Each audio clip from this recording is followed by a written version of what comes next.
आगे की कहानी कैपेसिटर। पिछली क्लास के आगे थोड़ा सा लेते हैं कैपेसिटर। अब देखो यहाँ पर आगे कैपेसिटर होता क्या है, ये काम क्या आता है, इससे थोड़ा अपना इंटरेस्ट बनेगा कि आखिर ये बीमारी क्या है, बला क्या है, ठीक है ना। देखिए कुछ इलेक्ट्रिकल अप्लायंसेस जैसे फैन है, कूलर है, मोटर है, टुल्लू पंप अपना, ठीक है ना, तो उसको चलाने के लिए हमें हाई करंट की जरूरत पड़ती है। कितनी? बहुत ज्यादा करंट की जरूरत पड़ती है। अब बहुत ज्यादा करंट कहाँ से आए? वो तो हमारी जो सप्लाई आती है उसकी तो बहुत ज्यादा करंट होती नहीं है, ठीक है।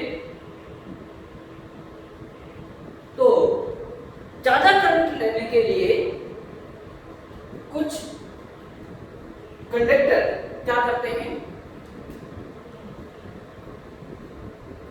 चार्ज को स्टोर करते हैं। क्या करते हैं? चार्ज को स्टोर करते हैं, ठीक है ना, इधर से, ठीक है। और फिर जब स्टोर कर लेते हैं, चार्ज स्टोर करने का मतलब इलेक्ट्रिकल एनर्जी को स्टोर करना, यानी in the form of electrical potential energy, ठीक है। चार्ज स्टोर करने का मतलब क्या है? पोटेंशियल एनर्जी की फॉर्म में इलेक्ट्रिकल एनर्जी को स्टोर करना, ठीक है। अब उन्होंने क्या कर दिया? स्टोर कर लिया, स्टोर कर लिया, स्टोर कर लिया, खूब सारी एनर्जी हो गई उनके पास में, और एक स्टैंड में सारे के सारे दे देते हैं, ठीक है ना, जिससे वो करंट बहुत ज्यादा मिलती है और स्टार्ट करने में मददगार होती है। किसी भी फैन को स्टार्ट करना हो, ठीक है, मोटर को स्टार्ट करना हो, या कैमरा के हाँ खींच मेरी फोटो, तो जब फोटो खींचती है तो फ्लैशिंग होती है, ठीक है ना, कैमरा का, तो उस समय करंट बहुत ज्यादा चाहिए, उस समय ये भी कैपेसिटर काम आता है। कैपेसिटर को कई बार कंडेंसर भी बोला जाता है। क्या बोला जाता है? कंडेंसर। तो बच्चों ये क्या करता है, आइए मालूम करते हैं पूरे ध्यान से, ठीक है। It is a conductor, capacitor क्या होता है? It is a conductor which store electric charge और electric potential energy. It store electrical energy और electrical charge and supply it at once, एक साथ सप्लाई दे देता है, ठीक बात है क्या। तो उस कंडक्टर को नाम क्या दे दिया जाता है? कैपेसिटर नाम दे दिया जाता है, ठीक है। और जनरली यूज आता है फैन में, मोटर में, कैमरा फ्लैशिंग में, ठीक है। और ये इस तरह से बना हुआ देखा होगा कभी भी कूलर वगैरह में, फैन वगैरह में लगा रहता है इस तरह का 100 माइक्रोफैराड इतना वोल्ट, वो सारी डाटा यहाँ पे दिखा रहा है, आप लोगों ने देखा होगा, ठीक है ना। नहीं तो आज ही तोड़ तोड़ के देखना घर पे, ठीक बात है क्या जी। तो यहाँ पे अब हम देखो, यहाँ पे उसके बाद की कहानी हम बात कर चुके हैं, लेकिन यूज हुआ कि क्या काम आता है, ठीक है भाई। बैटरी से भी हमको मिल सकता है करंट, की बात है क्या, लेकिन उतनी ज्यादा नहीं मिलता, ठीक है। बैटरी क्या करती है? केमिकल एनर्जी को इलेक्ट्रिकल एनर्जी में कन्वर्ट करती है बैटरी, उससे भी करंट मिलता है, ऐसी बात नहीं है, लेकिन बहुत कम मिलता है, ठीक है ना। बैटरी में देखा होगा 2 एम्पीयर, 1 एम्पीयर, 3 एम्पीयर, वो ज्यादा नहीं मिलता, ठीक है ना। तो उसके कारण ये अप्लायंसेस को हम नहीं चला सकते हैं, ठीक है ना, इन डिवाइसेस को स्टार्ट नहीं करा सकते हैं, ठीक है। स्टार्टिंग में ज्यादा की जरूरत पड़ती है, ठीक है। जैसे हमें स्टैटिक फ्रिक्शन की बात की जाए तो किसी ब्लॉक को, किसी बॉक्स को हमें यहाँ से वहाँ स्टार्ट करना है, बस स्टार्ट ही करना है, तो क्या करेंगे? ज्यादा हमें फोर्स लगाना पड़ेगा, ठीक है ना, स्टार्टिंग के लिए, ठीक है। तो एक बार स्टार्ट होने के बाद तो स्मूथली चलता रहता है, ठीक है। तो इनको भी रिवॉल्व कराने के लिए, घुमाने के लिए स्टार्टिंग में करंट की आवश्यकता क्या होती है? ज्यादा, तो उसके लिए यूज किया जाता है जो क्या कैपेसिटर यूज किया जाता है, ठीक है। और उसके बाद अपन ने पिछली बार मालूम पड़ लिया था कैपेसिटेंस के बारे में, ठीक है ना। तो कैपेसिटेंस क्या होता है? उसकी प्रॉपर्टी, चार्ज या इलेक्ट्रिक पोटेंशियल एनर्जी को स्टोर करने की एबिलिटी जो होती है वो कैपेसिटेंस होती है, उसकी प्रॉपर्टी के बारे में। तो इसके बारे में हम मालूम कर चुके हैं, वापस थोड़ा सा लेते हैं। C = Q/V, ठीक बात है क्या। और यहाँ पे बाकी इंफॉर्मेशन अपन ले चुके हैं, ठीक है। Capacitance charge upon potential difference, ठीक है। उस बॉडी का उस समय कितना चार्ज है उस पे और उसका उस समय पोटेंशियल कितना है, उनका रेशियो कैपेसिटेंस के बराबर होता है। लेकिन अपन ने ये भी मालूम किया था और रिपीट कर दूं एक बार कि ये जो C है ये ना तो चार्ज पे डिपेंड करता है ना ही V पे डिपेंड करता है, ठीक है ना। जी हां, does not depend on Q and V, दोनों पे डिपेंड नहीं करता है, ठीक है ना। जिस तरह से हम बात करते हैं रेजिस्टेंस के बारे में, कोई बात करेंगे R = V/I, कोई आपसे पूछे R किस पे डिपेंड करता है तो आप कह सकते हो जैसे कि सर V पे भी डिपेंड कर रहा है, I पे डिपेंड कर रहा है। अगर ऐसा जवाब देते हैं तो बिल्कुल ही गलत जवाब देते हैं। और R तो ना तो V पे डिपेंड करता है ना ही I पे डिपेंड करता है, ये तो किस पे डिपेंड करता है पता है क्या, पढ़ चुके हैं बट पहले कभी छोटी क्लास में R = rho L/A, raw material पे डिपेंड करता है, लेंथ पे डिपेंड करता है, क्रॉस सेक्शन एरिया पे डिपेंड करता है, V और I पे डिपेंड नहीं करता। यानी हाथी के दांत दिखाने के कुछ और खाने के कुछ और। यहाँ पर भी बच्चों यहाँ पे C इसी प्रकार Q और V पे डिपेंड नहीं करता, ये तो उसकी प्रॉपर्टी है, इसकी कंडक्टर की प्रॉपर्टी है, इसके नेचर पे डिपेंड करता है, ठीक है क्या। जी हां, हर कंडक्टर का कैपेसिटेंस जो होता है वो C वो फिक्स होता है हर के लिए, ठीक है क्या। जी हां, ये वेरी नहीं कर सकता है। यानी भगवान ने कंडक्टर को जब बनाया तो वहां पे धक्का लगा लगा के, ठीक है, भेज दिया ये कंडक्टर, जाओ आपकी कैपेसिटेंस इतना, आपका इतना, आपका इतना, ठीक है। नो चेंज, किसी पे डिपेंड नहीं करेगा, पे ना Q पे डिपेंड करेगा ना ही V पे डिपेंड करेगा, ठीक है, फिक्स रहेगा, ठीक है। तो और आगे बढ़ने पर आता है किस पे, इनकी डायमेंशंस पे डिपेंड करता है, साइज और शेप पे डिपेंड करता है, मीडियम पे डिपेंड करता है, उसके पास में कोई अनदर कंडक्टिंग बॉडी रख दिया जाए उस पे डिपेंड करता है, तो इन बातों पे डिपेंड नहीं करता है। तो स्पेशली ये अपन ने बात की छोटी सी, और उसके बाद में थोड़ा सा छाप लो जल्दी से, नोट कर लीजिए, फिर आगे लेते हैं।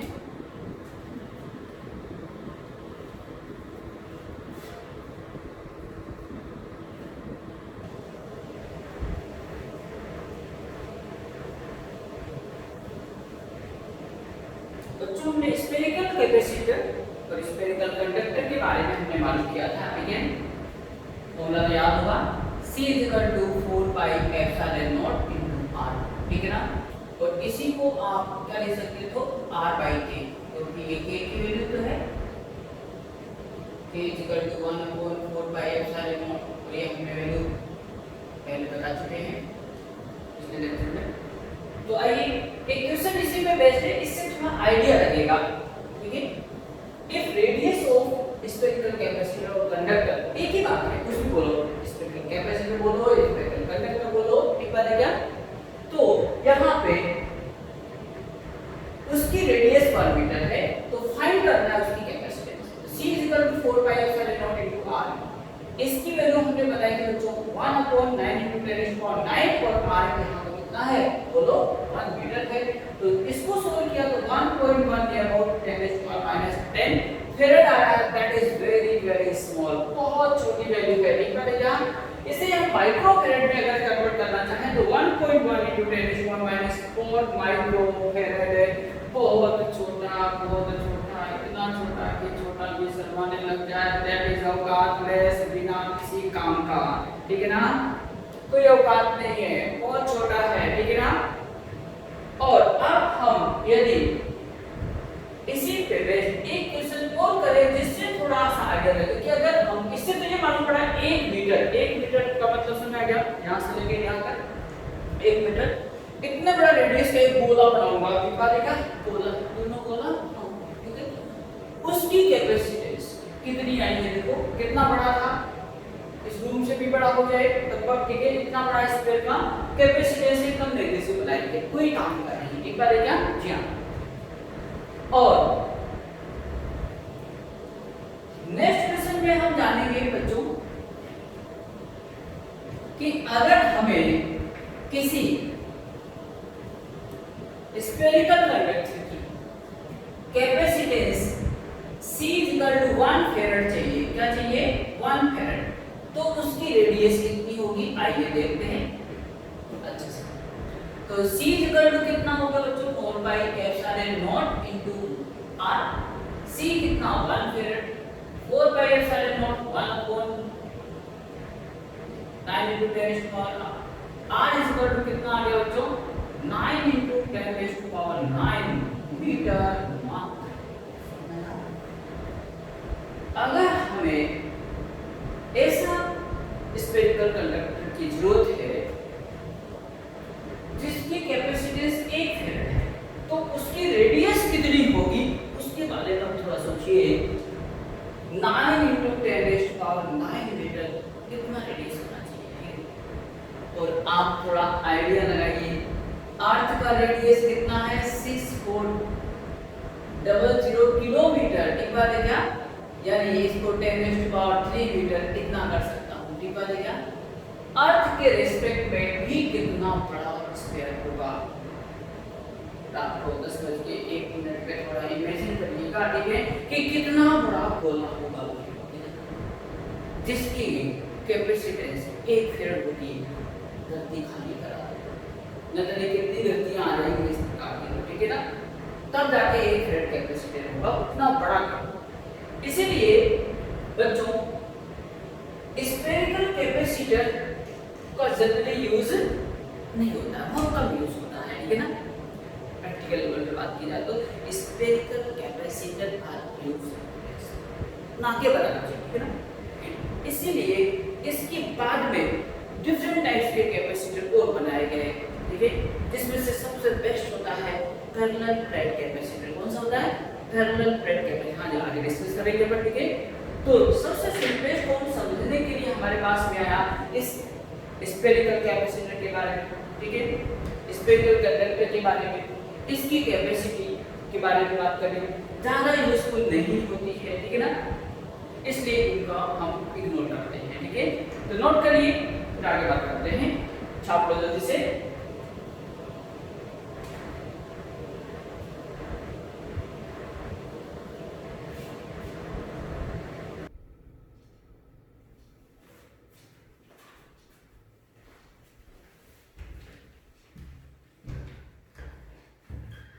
बच्चों अब मालूम करते हैं next point, energy stored in a capacitor.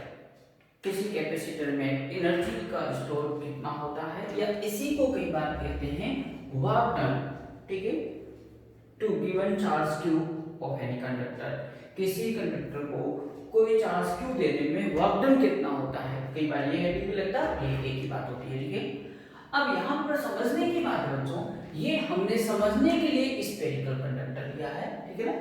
कोई सा भी कंडक्टर लीजिए, कोई सा भी कैपेसिटर लीजिए, सबके लिए ये एनर्जी स्टोर का जो वैल्यू आएगा वो एक ही जैसा आएगा। हम यहाँ पे क्या ले रहे हैं बोलो स्फेरिकल, ठीक है, समझने के लिए सिंपलिसिटी पॉइंट से। इधर देखिए, यहाँ पे पहले कोई चार्ज नहीं था, अच्छा खासा हमारा स्फीयर था, ठीक है ना, कैपेसिटेंस इसकी सी, ठीक है। हाँ, जब कोई चार्ज नहीं है, ठीक है ना, तो यहां से हमें इसको चार्ज देना है, और चार्ज हम कहां से लाते हैं देने के लिए बोलो बच्चों, इनफाइनाइट से। कहां से, इनफाइनाइट से, यहाँ, हाँ हमें बहुत दम है, छोटी मोटी जगह से नहीं लाते भाई, कहां से लाने का, इनफाइनाइट से लाने का। कितना लाने का, डीक्यू चार्ज लाने का, ठीक है, कहां, इस पर देने के लिए, ठीक है। तो हम लो चलिए, ठीक है ना, डीक्यू चार्ज लेके लो चला मैं, ठीक है, क्या कहां लेकर आया, यहाँ पर थोड़ा सा चार्ज आ गया, यहाँ पर बधाई। अब फिर क्या करें, दिल मांगे और चाहिए भाई, और लेकर आओ, लेकिन कहां से लाएंगे, इनफाइनाइट से, ठीक है ना। इनफाइनाइट से दो चार्ज डीक्यू और लेके आए, ठीक है ना। तो ये यहाँ पे कुछ पोटेंशियल क्रिएट हो गया, ठीक है ना, पहले तो कुछ नहीं था, थोड़ा चार्ज आ गया, पोटेंशियल हुआ, ये पोटेंशियल क्रिएट हो गया। तो आगे जो चार्ज जो और ला रहे हैं ये उसको क्या करेगा, रिपेल करेगा, ठीक बात है क्या, रिपेल करेगा। तो हमें और वर्क डन करना पड़ेगा, और वर्क डन करना पड़ेगा लाने के लिए, ले आए, वर्क डन करना पड़ा, और ज्यादा ला रहे हैं और वर्क डन करना पड़ा। हम लाते जा रहे हैं, पहले तो बड़े आसान से लाए थे, ठीक है, आसान से, फिर ला रहे हैं बहुत काम करना पड़ रहा है, ठीक है जी हाँ। इस तरह से हम इस पे चार्ज देने में हमें वर्क डन करना पड़ेगा। वर्क डन कौन करेगा? हम करेंगे भाई, ठीक है, एक्सटर्नल वर्क ऐसे, ठीक है, अपने आप ही रहेगा, खुद के लोग स्वाहा, ठीक है ना, ऐसा तो होगा, ठीक है। यहाँ पे धीरे धीरे होले होले चार्ज आ रहा है। स्टार्टिंग में कोई चार्ज नहीं था, बड़ी आसानी से आया, फिर यहाँ पे चार्ज आया तो रिपल्सन हुआ, रिपल्सन के अगेंस्ट हमको वर्क डन करना पड़ा, ठीक है ना, फिर हमको जोड़ आया आने में, फिर भी हमें कितना वर्क डन करना पड़ेगा इसको कैपिटल क्यू चार्ज फाइनली देने के लिए, उसकी बात कर रहे हैं। फाइनल चार्ज कैपिटल क्यू देना है अपन को, ठीक है। तो ये यूं अपन समझे कि ए टी इक्वल टू 0 पर एकदम स्टार्टिंग में यहाँ पे कोई चार्ज नहीं था, पोटेंशियल भी 0 था, कुछ भी नहीं था यहाँ पे स्टार्टिंग में, और लेकिन इस t इक्वल टू t9 की बात करें तो q की वैल्यू कितनी हो गई है? q की वैल्यू स्मॉल q मान लेता हूं, ठीक है ना, और v की वैल्यू स्मॉल v हो गया, ठीक है। और यहां पर जब t इक्वल टू इनफाइनाइट, पूरा जितना चार्ज लाना था हम ले आए, ठीक है जी हाँ, मोटा क्यू लाना था, मोटा क्यू ले आए बस, और इनफाइनाइट टाइम मान लिया उसको। उस समय कैपिटल क्यू जो चार्ज आ चुका है कैपिटल क्यू के बराबर, और v इतना हो चुका है। लेकिन डिफरेंट कंडीशंस के अंदर जो कैपेसिटेंस है वो कितना रहा? यहाँ पर भी c ही रहा, यहाँ पर भी c ही रहा, यहाँ पर भी c ही रहा, ठीक है ना। यहाँ ये बताना सर, ना तो चार्ज है ना v है, तो c कहाँ से है? c कैपेसिटेंस क्या होता है? प्रॉपर्टी होती है कंडक्टर की, ठीक है ना। ये q और v पे डिपेंड नहीं करता, भगवान जी ने कंडक्टर बना दिया, पैदा कर दिया तो ठप्पा लगा दिया, इसका मतलब वो एक फिक्स वैल्यू है उसकी कैपेसिटेंस, ठीक है जी हाँ। तो इन पे हर समय वैल्यू क्या होगी? c ही होगी, ठीक है ना। इस समय भी c, इस समय भी c, इस समय भी c, ठीक है। आइए तो यहाँ पे हमें work done to bring a charge dq from infinite to sphere, इस वाले पॉइंट की स्टार्टिंग बीच वाले पॉइंट की बात करते हैं जो t समय हो चुका है उस समय, ठीक है ना, कितना वर्क डन भोगना पड़ेगा, ठीक बात है। तो हम जानते हैं पोटेंशियल की डेफिनेशन v, यहाँ पे लाए तो पोटेंशियल इस समय मान लेते हैं इसका v हो चुका है, इसका इस कंडीशन के तहत पोटेंशियल v हो चुका है, तो v यहाँ का माइनस इनिशियल इनफाइनाइट पे potential minus v infinite is equal to work done per unit charge, potential difference की डेफिनेशन से dw अपॉन dq चार्ज लाए हैं तो नन्हा सा चार्ज लेके आए हैं तो वर्क डन भी नन्हा सा होगा, और इनफाइनाइट पोटेंशियल क्या होता है बच्चों बोलो? इनफाइनाइट पोटेंशियल 0, तो v equal to dw upon dq हो गया बच्चों, ठीक है। dw इक्वल टू क्या हो गया? v dq, v की वैल्यू यहाँ पे क्या लिख सकता हूं? v की वैल्यू c इक्वल टू क्या होता है बोलो? q बाई v, और यहां पर भी यही होगा, सब जगह यही होगा, ठीक है ना। यहां पर वैल्यू लिख दूं मैं q by v dq, this is dw, ठीक है। इंटीग्रेशन करना पड़ेगा टोटल वर्क डन कैलकुलेट करने के लिए, तो बच्चों इंटीग्रेट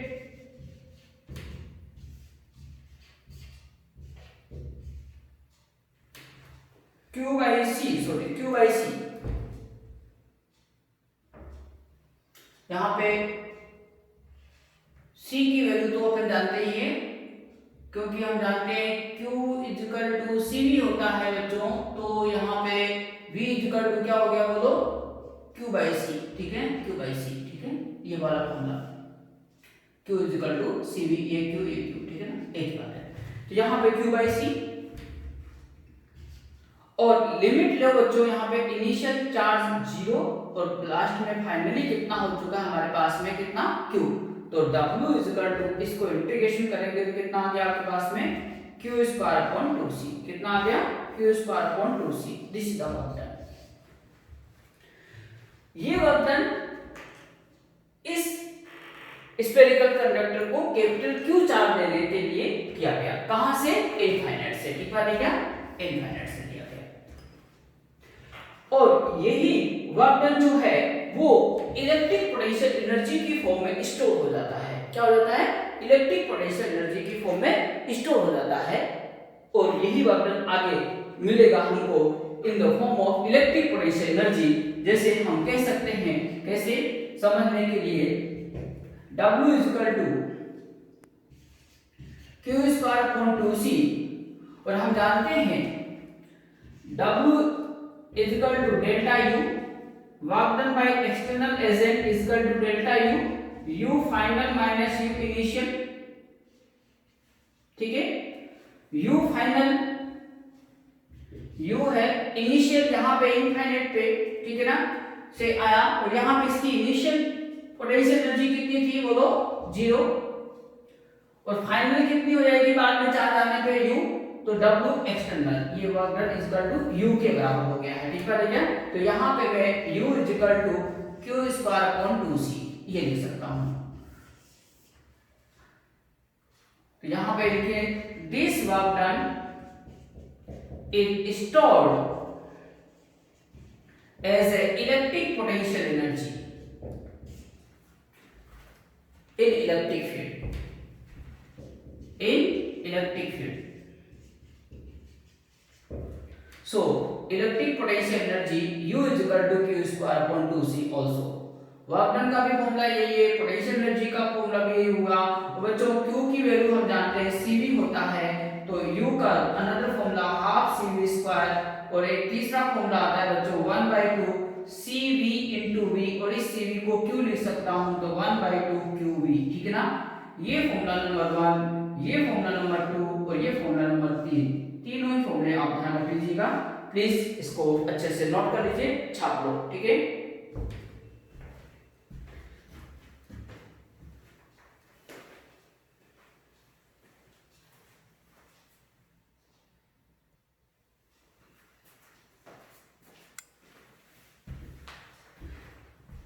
तो नेक्स्ट देखिएगा यहाँ पे energy stored for spherical conductor Q square upon 2C formula आ चुका था अपने पास में। C की वैल्यू कितना है? 4 पाई एप्सिलॉन नॉट R अपन जानते हैं। ठीक है, ये वाली वैल्यू यहाँ पुट कर रहे हैं बच्चों, तो Q square upon 2 epsilon 4 pi epsilon naught into R, तो Q square upon 8 pi epsilon not R ये फॉर्मूला आता है। ठीक है ना, और इसको हम इस फॉर्म में लिख सकते हैं, यहाँ पे 1/4 पाई एप्सिलॉन नॉट को क्या लिख सकता हूं तो 2। ठीक है, यहाँ पे आपके पास में k Q square upon 2R। ठीक है ना, ये इसको k लिख दिया, k Q square upon 2R, ये भी फॉर्मूला पास में U का आता है, ये भी आता है, ध्यान रखिएगा। अब नेक्स्ट पॉइंट आता है बच्चों प्रॉब्लम्स इस स्फेरिकल कैपेसिटर की। प्रॉब्लम्स क्या है, ड्रॉबैक क्या है, कमियां क्या है आखिर, ठीक बात है क्या? तो वो छोटी सी बात है, अपन डिस्कस भी कर चुके हैं पहले। नंबर 1 कमी तो यही है, इसकी जो कैपेसिटेंस है बहुत कम है, वेरी लो कैपेसिटेंस। अभी एक एग्जांपल दिया था, 1 मीटर रेडियस का कोई गोला है, ठीक बात है क्या? जी हाँ, तो उसकी कैपेसिटेंस देखो मात्र कितनी आई थी? 1.1 × 10⁻⁴ माइक्रोफैराड आई थी, दैट इज टू स्मॉल, बहुत छोटा कम है। ठीक है, और दूसरा यहाँ पे बच्चों जो वापस एक बार हमने चार्ज को इनफाइनाइट से लाए, तो लाने में जो वर्क डन किया वो वर्क डन ही क्या हो जाता है? इलेक्ट्रिक पोटेंशियल एनर्जी की फॉर्म में इलेक्ट्रिक फील्ड के अंदर स्टोर हो जाता है। ठीक है ना, कहाँ होता है? इलेक्ट्रिक फील्ड के अंदर। तो यहाँ पे वो जो एनर्जी स्टोर हुई है वो कहाँ हुई है बताओ? जहां इलेक्ट्रिक फील्ड है वहां पर स्टोर हुई। कंडक्टर के अंदर इलेक्ट्रिक फील्ड क्या होता है बोलो? 0 होता है। ठीक है ना, इनसाइड। तो यहाँ कोई स्टोरेज नहीं हुआ है, ठीक है, एनर्जी का। कहां हुआ? यहां से देखो,